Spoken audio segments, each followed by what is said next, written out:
what seemed like just another routine reconnaissance mission ended abruptly and mysteriously. The crew reported intense lights, systems failing, and a rushed emergency landing. So what really went down up there? Was it just some tech glitch or a silent warning coming from the east? Today, you're going to get the inside scoop on one of the tensest episodes of the year. A European Union aircraft was hit during a security mission. A dangerous, quiet move that, from what it looks like, wasn't accidental at all.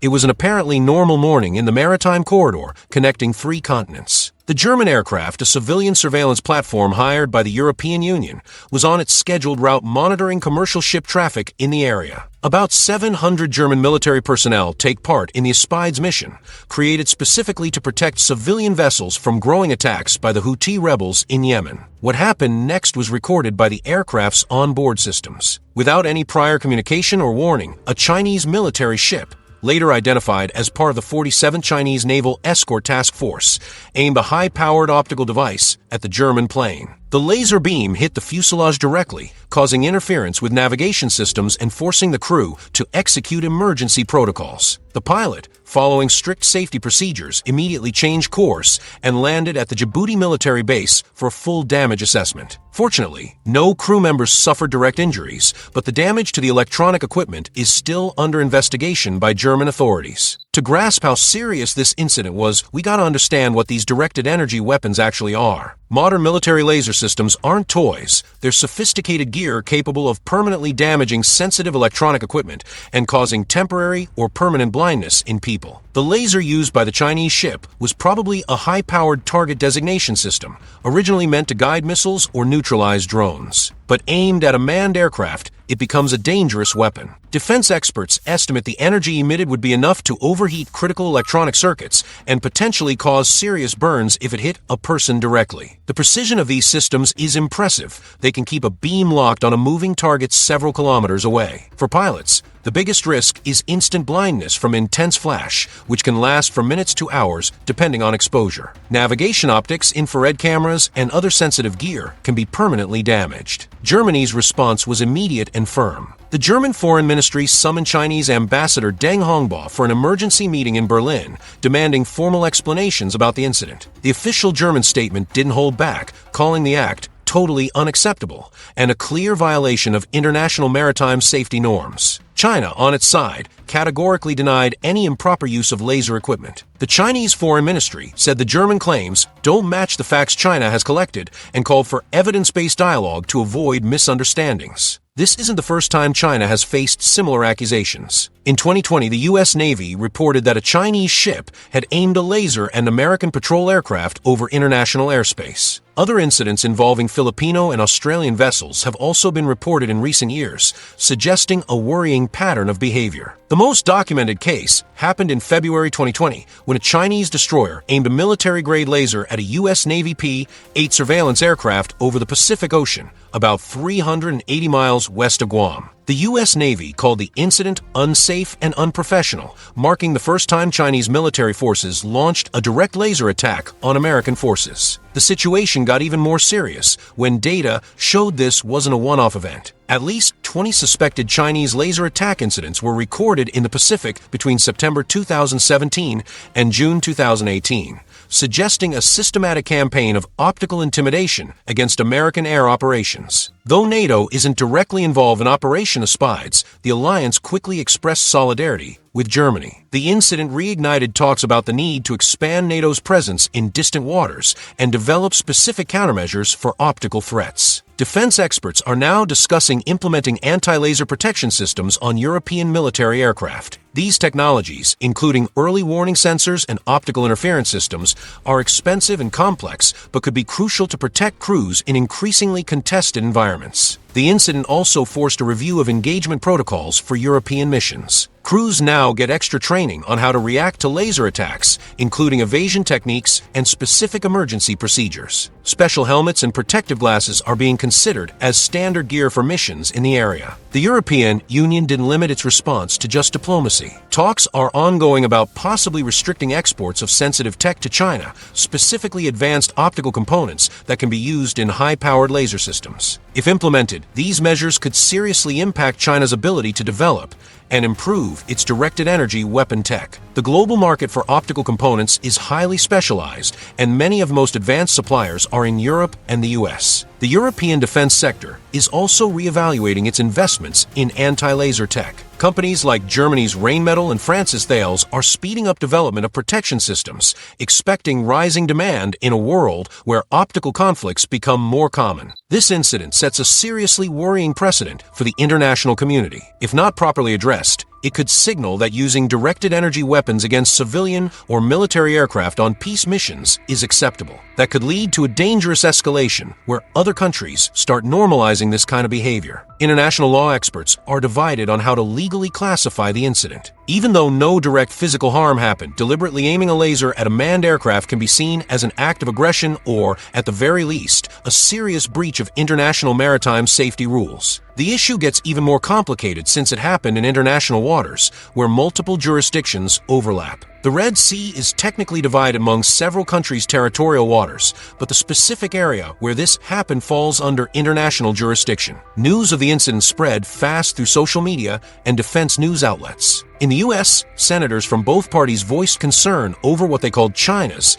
increasingly aggressive behavior in international waters. U.S. allies in Asia, including Japan and Australia, issued subtle but firm statements defending freedom of navigation and the importance of settling disputes peacefully. Some countries in the region stayed diplomatically silent, reflecting their complicated economic and political ties with China. In Europe itself, the incident sparked heated debates in national parliaments about the need to boost defense spending and develop independent capabilities to protect European interests in far-off regions. France, which has a significant military presence in the Indian Ocean, expressed particular concern about rising tensions in the area. To fully understand the implications of this incident, it's crucial to analyze not just what happened, but why. The timing of the attack wasn't a coincidence. It happened during rising tensions over Taiwan and trade disputes between China and Europe. The Chinese ship identified in the incident belongs to the 47th Naval Escort Task Force, which includes the destroyer CNS Baotou, the frigate CNS Honghe,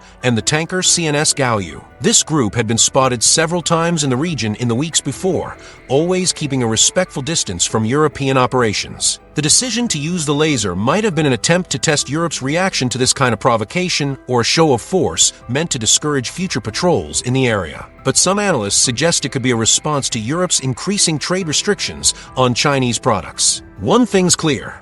This incident marks a turning point in China-Europe relations. For the first time, tensions between the two powers manifested in a direct confrontation, even if no one got hurt. Now the question is whether both sides will find a way to ease tensions, or if we're witnessing the start of a new era of confrontation. Europe is clearly rethinking its approach to China. What used to be seen mainly as a complex trade partnership is now increasingly viewed as a multidimensional security challenge. Investing in independent defense capabilities is becoming a growing priority for many European countries. China, meanwhile, seems to be testing the limits of what the international community considers acceptable. Using non-lethal tech like lasers might be a way to apply pressure without crossing traditional red lines that could lead to direct military response. The incident also highlights a new dimension of the global arms race. While the world focused on hypersonic missiles and AI, directed energy weapons have quietly emerged as a new category of threat. These technologies are especially attractive for countries wanting to apply pressure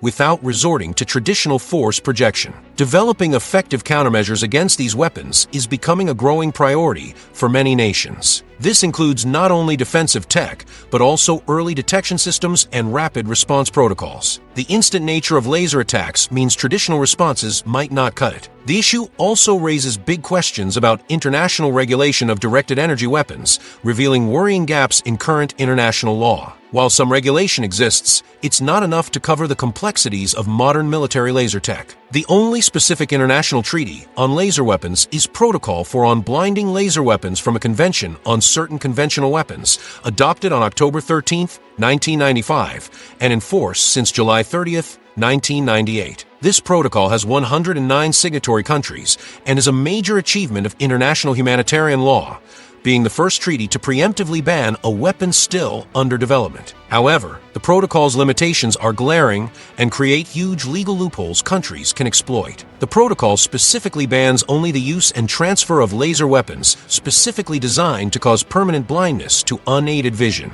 This seemingly simple definition contains several critical gaps that make the regulation inadequate for modern reality. First, the protocol doesn't ban lasers that cause temporary blindness, only permanent. The systems used in the Red Sea incident and similar attacks are designed to cause disorientation and temporary blindness, technically skirting the ban. Second, the protocol doesn't ban attacks on optical equipment like binoculars, periscopes, telescopes, and other optical devices. This means lasers can legally be aimed at navigation systems, security cameras, and aircraft surveillance equipment, the exact scenario in the German case. Third, the protocol only applies to weapons specifically designed to blind. Target designation systems, point defense systems, and other military gear with laser capability can be used against people and equipment without technically violating the treaty, as long as their primary function is something else.